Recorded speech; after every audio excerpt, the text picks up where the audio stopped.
Hello दोस्तों, मेरा नाम ब्रजेश है और मैं आप लोगों को पढ़ा रहा था इलेक्ट्रोस्टैटिक्स। तो मैं आपको लास्ट टाइम क्वेश्चन दिया था कि एक रेगुलर हेक्सागन है, उस पे 6 चार्जेस है, पॉजिटिव चार्जेस इक्वल मैग्नीट्यूड के। तो हर चार्ज पर आपको नेट इलेक्ट्रोस्टैटिक फोर्स बताना था। तो हमें आशा है कि आप लोग कर लिए होंगे, ट्राई किए होंगे, और इसमें ज्योमेट्री का ज़्यादा यूज है। तो इससे हम लोग एक ज्योमेट्री सीखेंगे, बल्कि मैं ये कहूँ कि बाकी कूलॉम्स लॉ और एडिशन, वेक्टर एडिशन, ये सब चीजें तो है ही। तो हर एक लेक्चर में हम लोग कुछ नया नया सीख रहे हैं, जो कलेक्टिवली कहीं पे भी जब अप्लाई करेंगे तो इस तरह की प्लानिंग करेंगे। तो मैं वो बात कर लेता हूँ जो जो हो रहा था कि ये है, ये था ऐसे,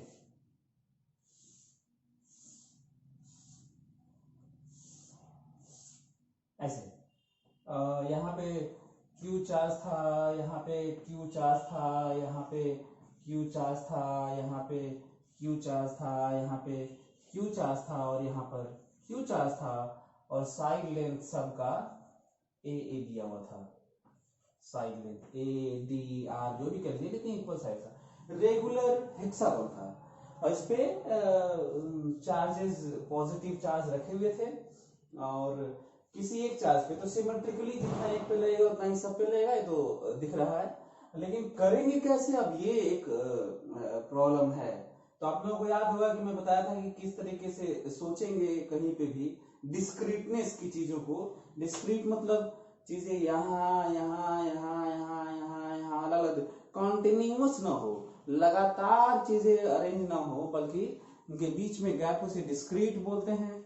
तो दुनिया में दो तरह के अरेंजमेंट होते हैं, एक डिस्क्रीट चार्ज होते हैं, डिस्क्रीट मास, डिस्क्रीट वेरिएशन, डिस्क्रीट अरेंजमेंट कुछ भी, और एक होता है कॉन्टिन्यूअस। दो ही तरह के अरेंजमेंट होते हैं दुनिया में। तो किसी भी चीज के लिए ये सिचुएशन क्रिएट की जा सकती है, ये समझने की जरूरत है। तो यहाँ पे अभी हम लोग डिस्क्रीट ही पढ़ रहे, कॉन्टिन्यूस तो पढ़े भी नहीं। तो इस पे हम लोग देखते हैं कि इस पे कितना फोर्स लग रहा है। तो यदि इस पे फोर्स, नेट फोर्स देखेंगे, इलेक्ट्रोस्टैटिक फोर्स, तो हमें देखना होगा कि इस पे कट फोर्स लगाएंगे, कितने कितने फोर्स लगेंगे। तो ये भी लगाएगा, ये भी लगाएगा, ये भी लगाएगा, ये भी लगाएगा, ये भी लगाएगा, तो कितना होगा, 1 2 3 4 5। मतलब इस पे 5 चार्ज जो हैं, पांचों चार्ज फोर्स लगाएंगे। इसका मतलब हमें 5 फोर्सेस दिखाने हैं, और उन 5 का हमें सम करना है। तो एक तो ये पॉइंट हुआ कि हमें कितने फोर्स दिखाने हैं। मैं इसलिए काउंट करवाता रहता हूं क्योंकि मैं इतने सालों से पढ़ा रहा हूं, तो हमें पता है कि बच्चे फोर्सेस को छोड़ देते हैं, कुछ ना कुछ छूट जाता है उनको, उनकी प्लानिंग कमजोर रहती है। तो मैं हर एक स्टेप को याद दिला रहा हूँ।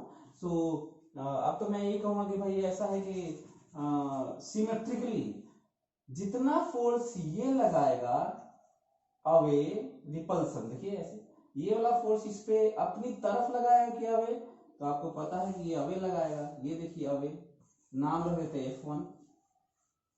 तो ये देखिए उसी तरह का ये भी आएगा, तो इसका भी मैग्नीट्यूड F1 ही होगा, इसका भी नाम रख देते हैं F1। ये इंटरेस्टिंग पॉइंट है।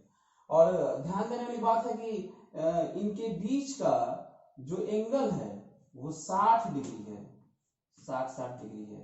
इनके इनके मतलब इन दोनों के बीच का 120 डिग्री है। इसलिए ऐसा मैं कर रहा हूं क्योंकि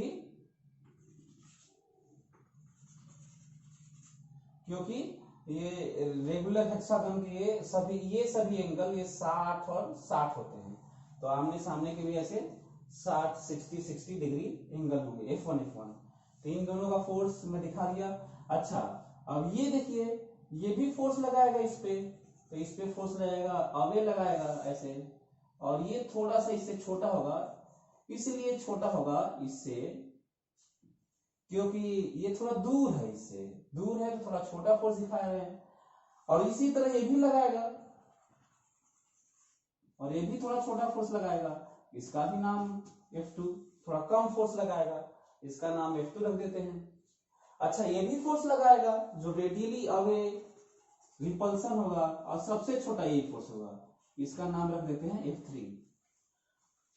5 फोर्स दिखाना था, मैं इस पे 5 फोर्स दिखा चुका हूं। F1 F1 2 ठो, F2 F2 2 ठो, और एक F3, 5 फोर्सेस हैं। और काफी ज्यादा सिमेट्री दिख रही है। इससे साफ जाहिर है यदि हम लोग एक्सिस इस तरह का ले, इसको हम लोग कहते हैं एक्स है और इसको कहते हैं वाई है, तो ये देखिए आपको याद होगा कि मैं कहा था कि दो सेम मैग्नीट्यूड के जब फोर्स होते हैं या वेक्टर होते हैं तो उनका रिजल्टेंट बीचों बीच आता है। तो इन दोनों का रिजल्टेंट बीचों बीच आएगा, इन दोनों का रिजल्टेंट बीचों बीच आएगा, और इसका ये तो इसी के अलोंग है ही, इसका मतलब साफ है कि सारे फोर्सेस का नेट इधर ही आएगा, सिमेट्रिकली साफ दिख रहा है। तो अब इसको समझने की जरूरत है और इस तरह का कहीं और भी हमें सोचने की जरूरत है। तो मैं बार बार लगातार सिमेट्री का यूज करता हूँ, परसेप्शन में महसूस करने वाली फीलिंग की बात करता हूँ कि हम कहीं और भी इस तरह की ज्योमेट्री देखें तो उसको हम समझ पाए, सोच पाए, उसे कर पाए।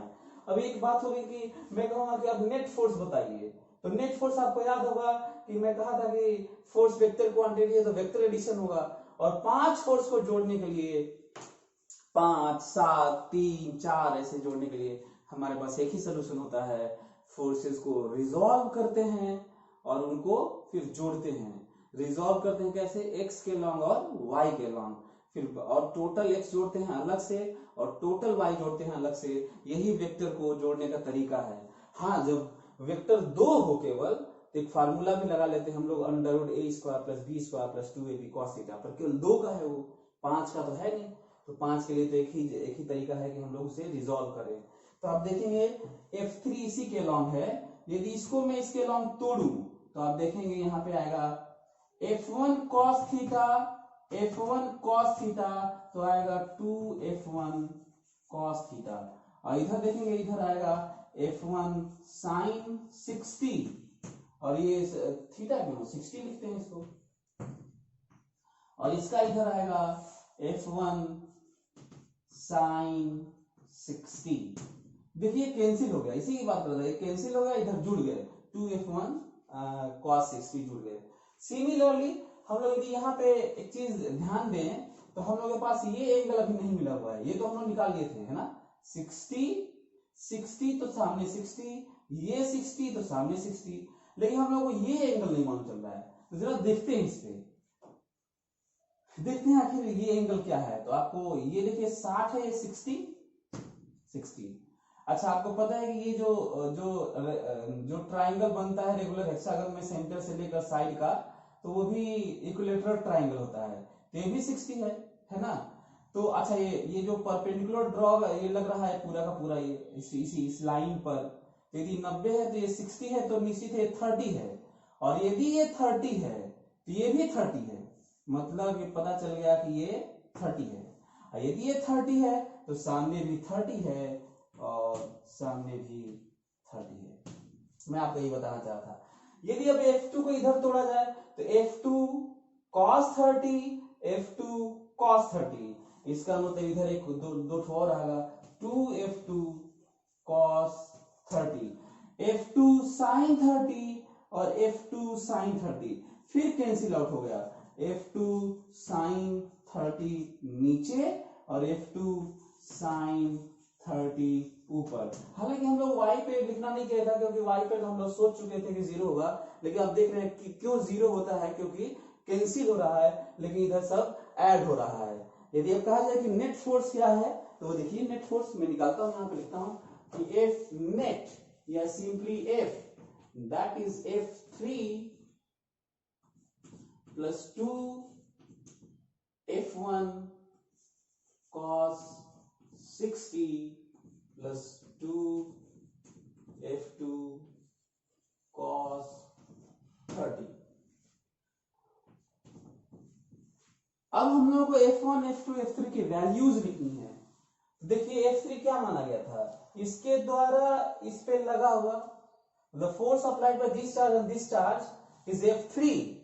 तो देखिए दूरी, देखिए ये A होता है, ये भी A होता है, तो ये A और A दूरी 2A है, तो लिख लेता हूं K Q by 2A²। F3 हो चुका है, यही मैं आपको बता रहा हूं, प्लस अब F1 देखते हैं। F1 की वैल्यू देखिए कितना आसान सा है, F1 का फोर्स है K Q1 Q2 by A²।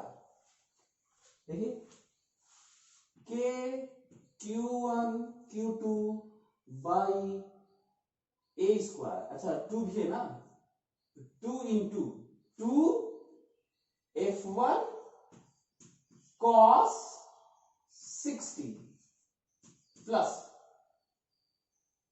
2 F1 cos 60 plus, अब यहां पे देखिए ध्यान देने वाली बात यह है, अब हमें दूरी चाहिए जो आसानी है, जिसकी बात कर रहा था कि हम लोगों को कई लोगों को तो फिजिक्स इसलिए भी नहीं आती है क्योंकि उसके मैथ्स कमजोर होते हैं, उनकी ज्योमेट्री कमजोर होती है। तो यदि कमजोर है तो आप उस पर मेहनत करिए, आप उसको स्ट्रांग बनाइए। आप छोड़ देंगे तो फिजिक्स नहीं आएगी। कई लोग उसको रटने की कोशिश करते हैं, तो आप यहाँ पे रट लेंगे, कहीं दूसरी जगह दूसरा कुछ आ जाएगा।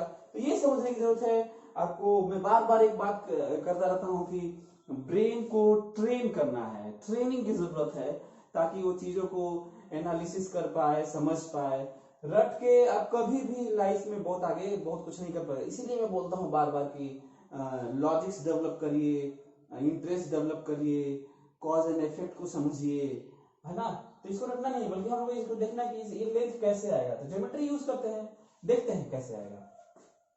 ये देखिए, यदि ये ए है और ये 60 डिग्री है, तो ये ए है तो ये लंबाई कितनी होगी, ये यदि ये 60 है और ये ए है तो ये होगी ए साइन 60 होगी, है ना। और इसी का 2 गुना ये होगा। तो ये जो दूरी है, आर दूरी मान ले इसको, या डी दूरी मान ले, तो आर है या डी है, डी या आर, 2 इंटू 2 गुना लंबा, इसका 2 गुना लंबा है ये दूरी। 2 इंटू ये जो दूरी है वो देखिए ए साइन 60, ये 90 डिग्री है, ये cos 60, ए cos 60, ए साइन 60, साइन 60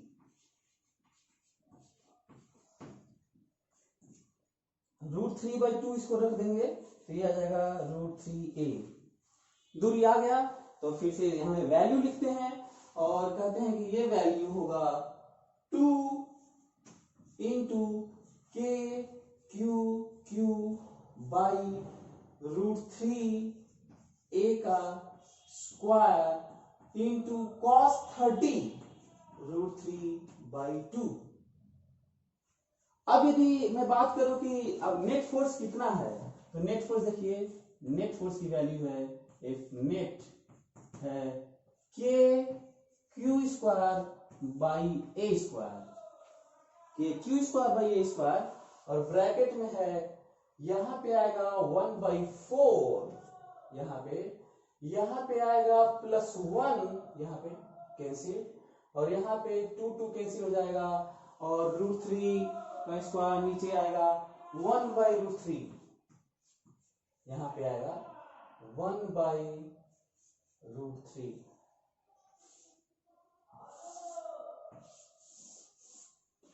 तो ये आंसर है। इसको हम लोग यहाँ पे 5/4 भी लिख सकते हैं। यहाँ पे मतलब यदि मैं कहूँ कि एफ नेट क्या है, तो हम ऐसे भी लिख सकते हैं के क्यू स्क्वायर, के की जो 1/4 pi epsilon not by A square, और यहाँ पे 5/4 प्लस 1/√3। तो ये अच्छा, हाँ, यदि इतना फोर्स लग रहा है इलेक्ट्रोस्टैटिक, तो इस पे भी इसके अलोंग इतना ही लगेगा, इस पे भी इसके अलोंग इतना ही लगेगा, इस पे भी इसके अलोंग इतना ही लगेगा, इस पे भी इसके अलोंग इतना ही लगेगा, और इस पे भी इसके अलोंग इतना ही लगेगा, और वैल्यू इतना ही होगा, और सिमेट्री है इसलिए होगा। मतलब मैं इसलिए इतना आसानी से बोल पा रहा हूं क्योंकि मैं सिमेट्री को देख पा रहा हूं। तो ये समझने की जरूरत है। तो इससे हम लोग काफी ज्योमेट्री की बात की, किस तरीके से हम लोग चीजों को एनालाइज करेंगे, कोई डिस्टेंस कैसे निकालेंगे, एंगल कैसे निकालेंगे, ये सारी चीजें मैं आपको आज बताया। और इसको हम लोग कहीं और भी इस तरह के एंगल को रेगुलर हेक्सागन में खूब क्वेश्चन आते हैं, मिल भी जाएंगे आपको किताबों में और एग्जाम में आए हुए, तो हम लोग इसका यूज करेंगे। अब हम लोग आगे बढ़ते हैं और इसको हम लोग अब ज्योमेट्री के तौर पे सीखे। तो इसी तरह रोज हम लोग कुछ ना कुछ नया सीखेंगे और उसका यूज करेंगे, और इसका यूज केवल हम लोग ऐसा नहीं कि उस क्वेश्चन में करेंगे, बल्कि हम वहां से ज्योमेट्री सीखेंगे और उस ज्योमेट्री या कोई स्पेशल केस या कोई चीज स्पेशल सीखेंगे और हम लोग आगे उसका कहीं पे भी उसी तरह यूज करेंगे जैसे एक जगह किसी पर्टिकुलर पार्ट में हो रहा होगा। तो ये समझने की जरूरत है। अब आगे हम लोग बात करते हैं कि यदि सेंटर पे चार्ज रखा हो तो कितना नेट फोर्स होगा उस पे, सेंटर पे रखा हो, किसी रेगुलर पॉलीगन के सेंटर पे रखा हो। मतलब यदि मैं क्वेश्चन कहूं कि यदि मैं कहूं ऐसे कि क्वेश्चन ऐसे बात करें कि फाइंड इलेक्ट्रोस्टैटिक फोर्स, ऑब्वियसली अच्छा मेंशन ना हो तो नेट इलेक्ट्रोस्टैटिक फोर्स ही पाया जाता है। मतलब कहीं पे भी एक अच्छा पॉइंट है कि जब कोई नेट ना कहे तो नेट ही होता है, नेट कहे तो नेट होता है, कुछ ना कहे तो नेट होता है, रिजल्टेंट कहे तो नेट होता है, और सम कहे तो नेट होता है, एडिशन कहे तो नेट होता है। ये समझने की जरूरत है। Electrostatic find electrostatic force on Q not in each case।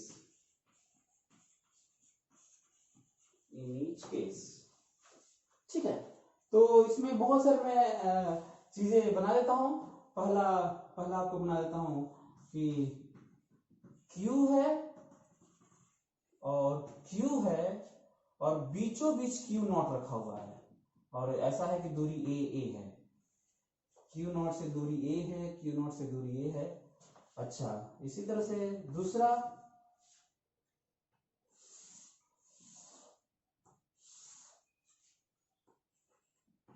Q है और यहां भी Q है और बिल्कुल इक्विलेटरल ट्राइंगल है ये, यहां पर Q नॉट रखा हुआ है, साइड लेंथ A है, साइड लेंथ A है। तो एक इक्विलेटरल ट्राइंगल है जिसका साइड लेंथ A है और सेंटर पे Q नॉट रखा हुआ है। इक्विलेटरल ट्राइंगल का सेंट्रोइड, आर्थो सेंटर, इन सेंटर, सर्कम सेंटर सब सारा सेम होता है। तो ये भी आप एक तरह से याद रख सकते हैं। थर्ड है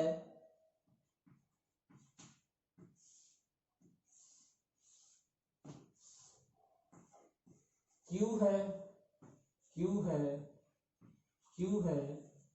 और Q है, साइड लेंथ A है और सेंटर पे Q नॉट है। चौथा है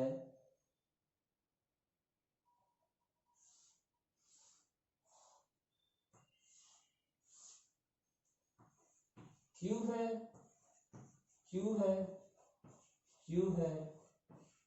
है, रेगुलर पेंटागन है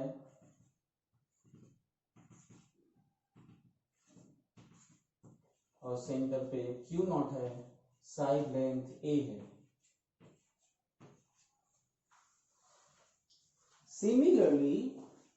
सिमिलरली पांचवा है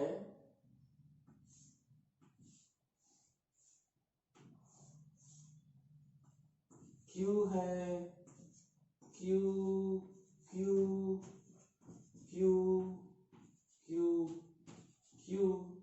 और साइड लेंथ A है और सेंटर पे Q नॉट है।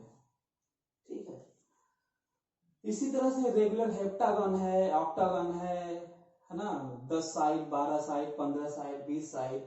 सिमिलरली यदि मैं कहूं कि n साइड है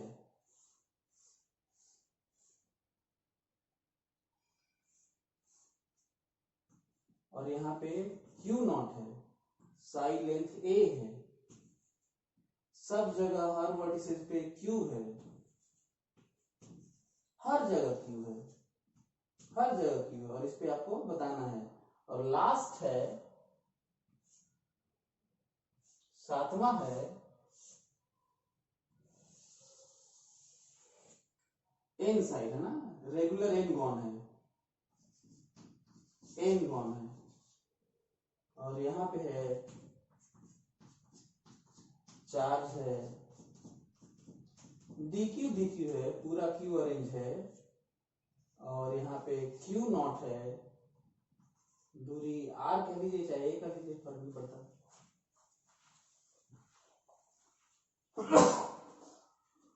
क्वेश्चन ये है कि आपको क्यू नॉट पर इलेक्ट्रोस्टैटिक फोर्स पाना है, ये क्वेश्चन है। बड़ा आसान सा क्वेश्चन है, इसको देखते हैं और इसको आगे से कहीं पे भी यूज करने की कोशिश करेंगे जो हम लोग अभी पढ़ने जा रहे हैं। तो जो पढ़ते आ रहे हैं वही चीजें लगानी है। तो ये देखिए, इस पे क्यू नॉट इलेक्ट्रोस्टैटिक फोर्स पाना है, तो इसको पहले पकड़ते हैं। इस पे कितने फोर्स दिखाएंगे, कितने फोर्सेस का एडिशन लेंगे, रिजल्टेंट लेंगे। तो 2 है तो 2 लगाएंगे, 3 है 3 लगाएंगे, 4 है 4 लगाएंगे, 50 है 50 लगाएंगे। Infinite number of charges, point charges, infinite force लगेंगे।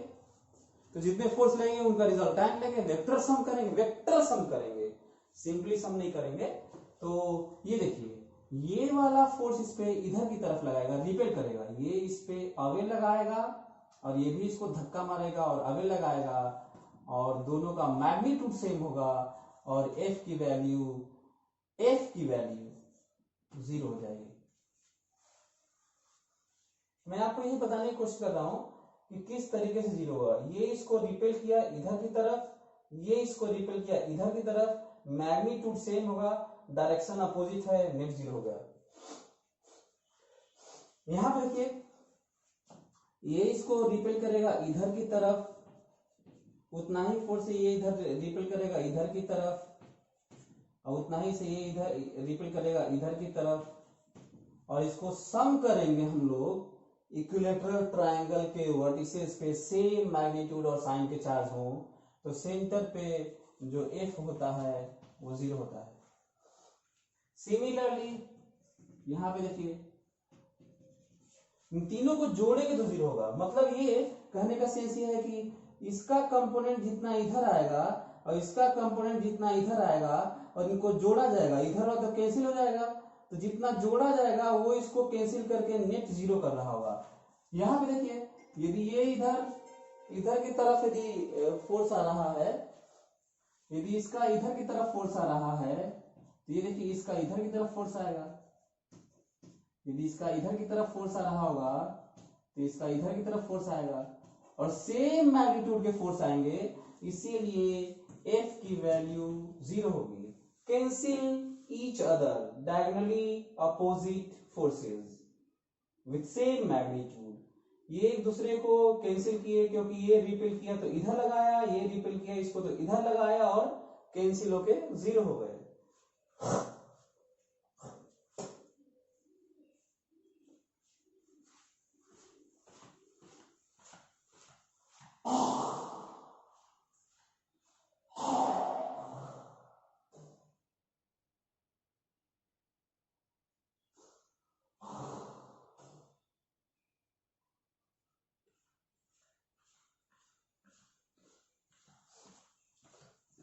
तो सॉरी, बीच में थोड़ा गड़बड़ हो गया, लग रहा है कि मच्छर चला गया।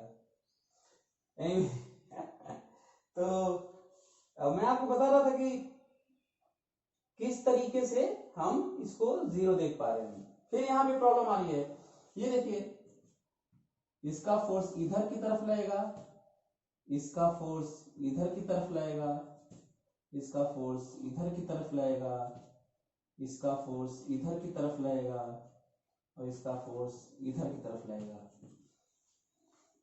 फिर से इक्वल मैग्नीट्यूड के फोर्सेस हैं, 5 फोर्सेस हैं, पांचों फोर्स लगा रहे हैं इस पे सेंटर वाले चार्ज पर, और नेट एफ 0 होगा यदि जोड़ा जाएगा तो।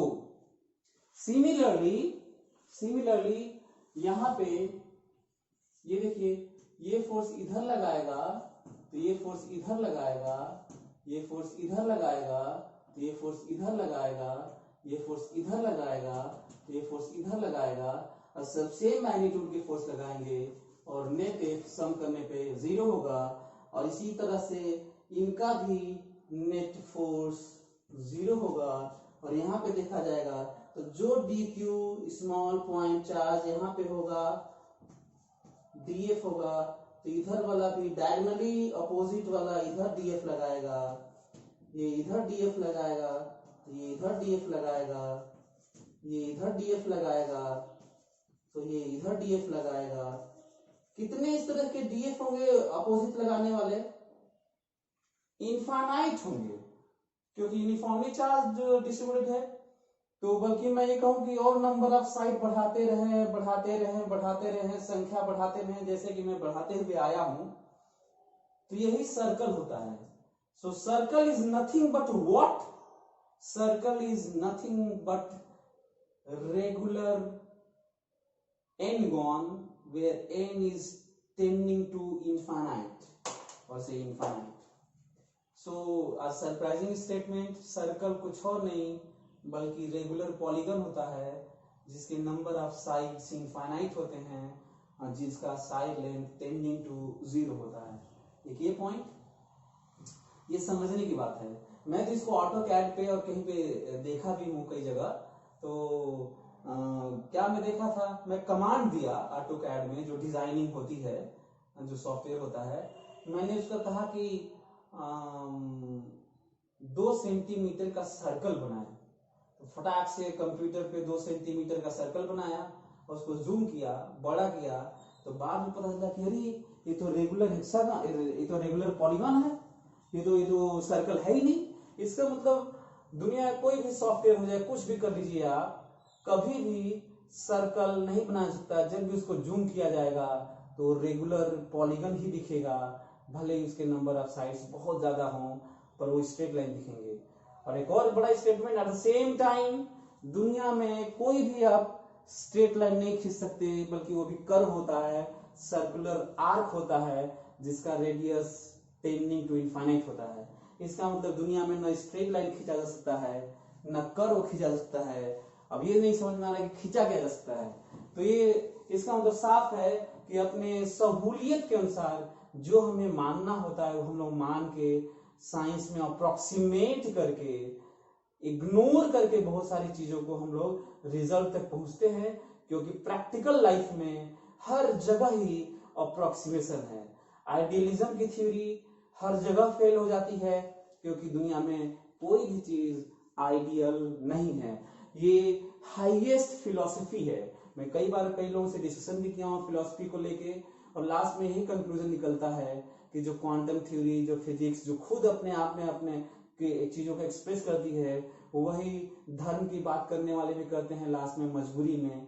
हालांकि शुरू में वो इंसिस्ट करते हैं कि नहीं ऐसा ही होता है, बाद में जब मैं उन्हें प्रूव करता हूँ, बताता हूँ कि नहीं, आप ही से मैं कहलवाऊंगा कि what is true nobody knows, मतलब सच क्या है कोई नहीं जानता, मजबूरी में उन्हें लास्ट में कहना पड़ता है। एनीवे, तो मैं उसमें नहीं जाना चाहता, मैं तो आपको फिजिक्स पढ़ा रहा था, बस आपके लॉजिक्स को डेवलप करने के लिए मैं इस तरह की बातें कर रहा था। तो यदि आप उस पर कमांड दीजिए, ये 20 साइड का रेगुलर पॉलीगन बनाइए, कमांड दीजिए कंप्यूटर पे और उसको कम करिए, मिनिमाइज करिए, तो आपको सर्कल दिखेगा। और किसी को दिखाइएगा छोटा करके, कहिएगा क्या बना हुआ, तो सर्कल बताएगा।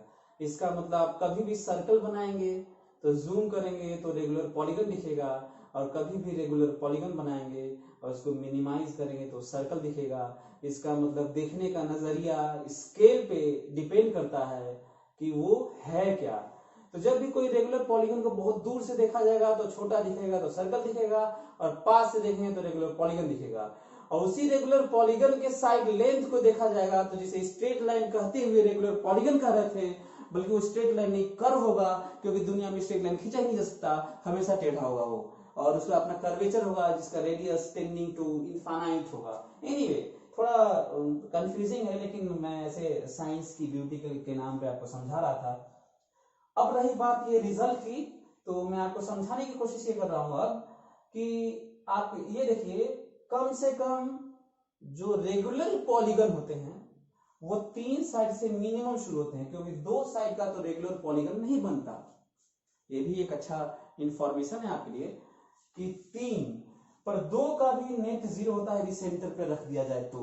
लेकिन रेगुलर पॉलीगन यहां से शुरू हो गया, यदि रेगुलर पॉलीगन के वर्टिसेस पे सेम साइन के चार्जेस रखे जाए, सेम मैग्नीट्यूड के, सेम साइन के, regular polygon, whether it is equilateral triangle, square, regular pentagon, regular hexagon, regular n-gon, और surprisingly unique behavior circle, तो आपको सेंटर पे रखे हुए चार्ज पे नेट फोर्स 0 ही मिलेगा। लेकिन एक चीज है, प्रॉब्लम है, यहां पे अपोजिट दिखता है, 2 है तो अपोजिट, 4 है तो डायगोनली अपोजिट कैंसिल, 6 है तो डायगोनली अपोजिट कैंसिल, 6 है तो डायगोनली अपोजिट कैंसिल होता हुआ दिखता है। इसका मतलब even number of sides, regular polygon वाले इवन नंबर ऑफ साइड्स वाले अरेंजमेंट में सेंटर पर रखे हुए चार्ज डायगोनली अपोजिट वाले कैंसिल वाले दिखते हैं, पर ऑड वाले में, ऑड मतलब 3 वाला, ऑड मतलब 5 वाला, ऑड मतलब 7 वाला, ऑड मतलब 9 वाला, ऑड मतलब 11 वाले में, इन सब में आपको कैंसिल होता हुआ नहीं दिखेगा, पर रिजल्टेंट 0 ही होता है। ये समझने की जरूरत है। एक ये पॉइंट है जो आपको ये भी जानने की जरूरत है। अब रही बात, मैं इसको दिखा भी देता हूं। अच्छा, एक और स्टेटमेंट है, आप जान सकते हैं वेक्टर के बारे में, या किसी कहीं और भी जरूरत पड़े तो आप इसको ख्याल रख सकते हैं सिमेट्री का।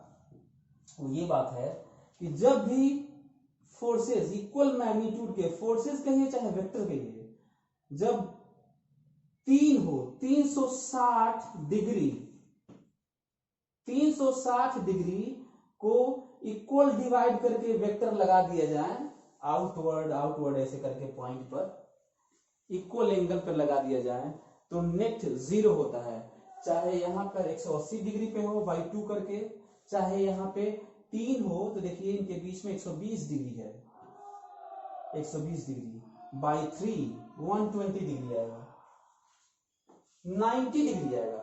4 होंगे तो यदि चार फोर्सेस बराबर मैग्नीट्यूड के हों और एक ही प्लेन में इस तरह से अरेंज हो कि उनके बीच का सेम एंगल हो और 360 को इसी 4 पार्ट में डिवाइडेड हो, तो नेट 0 आता है।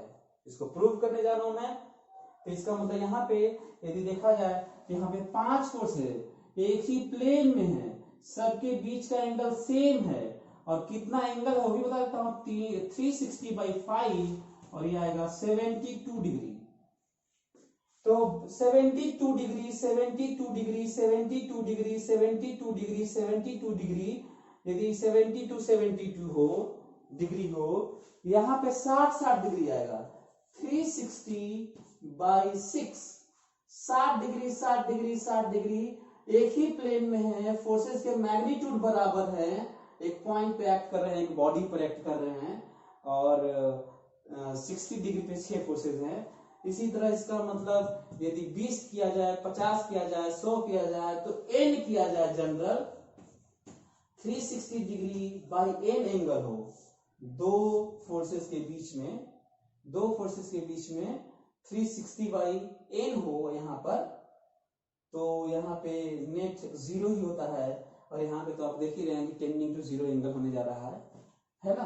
तो ये समझने की जरूरत है। तो इसको आप ध्यान में रख सकते हैं, यदि सब पे, सारे वर्टिसेस पे सेम साइन के चार्ज हो, सेम मैग्नीट्यूड के हो, तो रेगुलर पॉलीगन में कोई भी पॉलीगन हो, सेंटर पे रखा हुआ चार्ज पर प्लस हो चाहे माइनस, यहाँ पर उस पे फोर्स 0 होगा।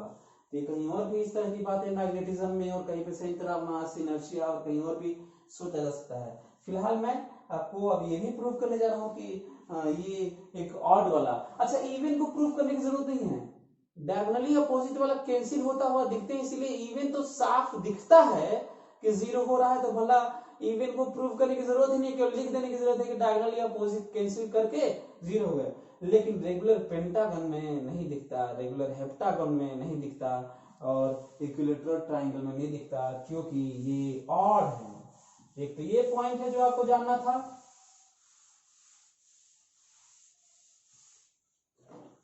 अब रही बात इसको प्रूव करने की, तो मैं प्रूव कर देता हूं। देखिए ऐसे, वैसे आप याद रखिएगा कि जब n वेक्टर एक ही प्लेन में सेम एंगल पे अरेंज हो और हर के बीच में एंगल हो 360/n हो, इक्वली एंगल में सबके बीच में एडजेसेंट वेक्टर के बीच में सेम एंगल हो, तो नेट उनका रिजल्टेंट 0 होता है। अब मैं इसी को प्रूव करने जा रहा हूं। ये देखिए, यदि इसको x माना जाए, इसको y माना जाए, तो देखो इसको तोड़ने की जरूरत नहीं है, तो f है ही, दूरी से, है ना, ये तो f है ही। इसका ये देखिए ऐसे, यदि ये 60 डिग्री है, ये 90 डिग्री, ये 60 डिग्री है, तो ये 30 डिग्री है, और ये 30 डिग्री है, तो ये फिर से 60 डिग्री है, ये भी 60 डिग्री है, 60 डिग्री। यदि अब इसको तोड़ा जाए तो इधर की तरफ आएगा f cos 60 आएगा, और इधर की तरफ आएगा f sin 60 आएगा। ठीक है, इसका भी दो कंपोनेंट आएगा, इधर भी आएगा और इधर भी आएगा। तो इधर की तरफ आएगा f cos 60, मतलब हो जाएगा 2f cos 60, और इधर की तरफ आएगा f sin 60। आप देखेंगे x की तरफ नेट 0 और y की तरफ देखिए जरा 2f cos 60। 2f cos 60 मतलब 2f इंटू 1/2 बराबर f आया है। तो y की तरफ ऊपर इन दोनों का नेट f आया है, और एक ऑलरेडी इसका फोर्स नीचे f था, कैंसिल हो गया है।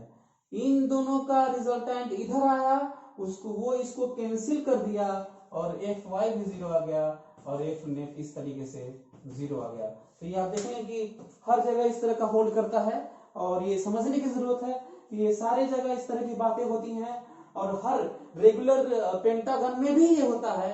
ये भी समझने की जरूरत है, हेप्टागन में होता है, पेंटागन में होता है। एक और तरीके से इसको प्रूव किया जा सकता है कि कैसे 0 होता है। हालांकि मैं यहाँ पर तो दिखा दिया कि किस तरीके से 0 होता है, लेकिन यदि रेगुलर पेंटागन में भी मैं आपको थोड़ा आइडिया दे दूं तो ज्यादा अच्छा लगेगा। आपको सिमेट्री का यूज करवा देता हूं, ताकि आप ज्यादा चीजों को, सिमेट्री को भी समझ पाए। Q0 साइड लेंथ है, पूरी सिमेट्रिक है। आप हमको ये बताओ, मान लेते हैं, अच्छा ये भी डिस्कशन का पार्ट है। मान लेते हैं कि इस पे नेट फोर्स 0 नहीं है। यदि ये प्रूफ गलत हो गया तो 0 है, इंपॉर्टेंट पॉइंट है। यदि मैं इस पे प्रूव कर दूं, पहले मान लेते हैं नेट फोर्स 0 नहीं है, और ये प्रूव कर दूं कि ये मानना गलत है, तो आखिर दूसरा क्या बचा? तो आंसर है कि दूसरा बचा कि 0 फोर्स है। तो चलिए प्रूव करता हूं। नेट फोर्स दुनिया में, नेट रिजल्टेंट किसी भी चीज का केवल एक होता है, और वेक्टर क्वांटिटीज का नेट तो वेक्टर ही होगा, और वेक्टर होगा तो उसका मैग्नीट्यूड होगा, उसका अपना डायरेक्शन होगा। ठीक है, अच्छा, तो यदि ऐसा है तो एक बात करते हैं। तब मान लेते हैं कि इसका नेट इधर है, तो ये कहेगा मैं भी सिमेट्रिकल ही हूं, इधर क्यों नहीं है, इधर क्यों नहीं है, इधर क्यों नहीं है, इधर क्यों नहीं है, मतलब इधर क्यों नहीं है, इधर ही क्यों होगा। इसका मतलब आप कहेंगे इधर है, तो बाकी चार को और चिल्लाने लगेंगे, कहेंगे मेरी तरफ होना चाहिए, उधर की तरफ क्यों होना चाहिए, क्योंकि पूरी सिमेट्री है। इसका मतलब नेट 5 तरफ होना होगा, जो कि पॉसिबल नहीं है, क्योंकि नेट तो केवल एक ही तरफ होना चाहिए था, क्योंकि नेट का अपना मैग्नीट्यूड होता है, एक पर्टिकुलर डायरेक्शन होता है। दूसरा आप कह सकते हैं कि नहीं, मान लीजिए ऐसा होगा तो इसके बीचों बीच होगा, तो फिर ये कहेगा, ये चिल्लाने लगेगा, कहेगा इसके बीचों बीच क्यों नहीं, इसके बीचों बीच क्यों नहीं, इसके बीचों बीच क्यों नहीं, इसके बीचों बीच क्यों नहीं, क्यों नहीं इसके बीचों बीच। तो हमेशा कहेंगे नहीं, ये वाला कैंसिल, इससे 2 डिग्री पे होगा। तो मैं कहूंगा इससे 2 डिग्री पे क्यों नहीं, इससे 2 डिग्री पे क्यों नहीं, इससे 2 डिग्री पे क्यों नहीं, इससे 2 डिग्री पे क्यों नहीं, है ना। तो कहने का मेरा सेंस यह है कि जब हम ये मान के चले कि इसका नॉन जीरो नेट फोर्स है, उसका कोई फोर्स नॉन जीरो है, तो पर्टिकुलर डायरेक्शन में होगा। मैं प्रूव किया कि जब भी एक डायरेक्शन लेंगे तो 5 डायरेक्शन में सिमेट्रिकल दिखाऊंगा, जिसका जवाब आप नहीं दे पाएंगे, और आपको मजबूरी में कहना होगा कि हाँ वो भी ठीक है। यदि वो भी ठीक है तो 5 डायरेक्शन हो जाएंगे नेट फोर्स के, जो कि पॉसिबल नहीं है, इम्पॉसिबल है। किसी नेट फोर्स के 5 डायरेक्शन नहीं हो सकते, और यही रीजन है कि लास्ट में आपको कहना होगा कि एफ नेट 0 है। तो एक सिमेट्री का भी यूज करके कर सकते हैं। तो इन सब चीजों को हम लोग ध्यान रखेंगे कि किस तरीके से n फोर्सेस इक्वली इंक्लाइंड एक ही प्लेन में इक्वल एंगल के साथ में किस तरीके से irrespective of number of forces resultant gives 0 value. तो आगे फिर से हम लोग कंटिन्यू करेंगे, फिलहाल के लिए इतना ही। अगले क्लास में हम बात करेंगे किस तरीके से कूलॉम्स लॉ को हम लोग वेक्टर फॉर्म में देखेंगे अगले पीरियड में। Thank you so much.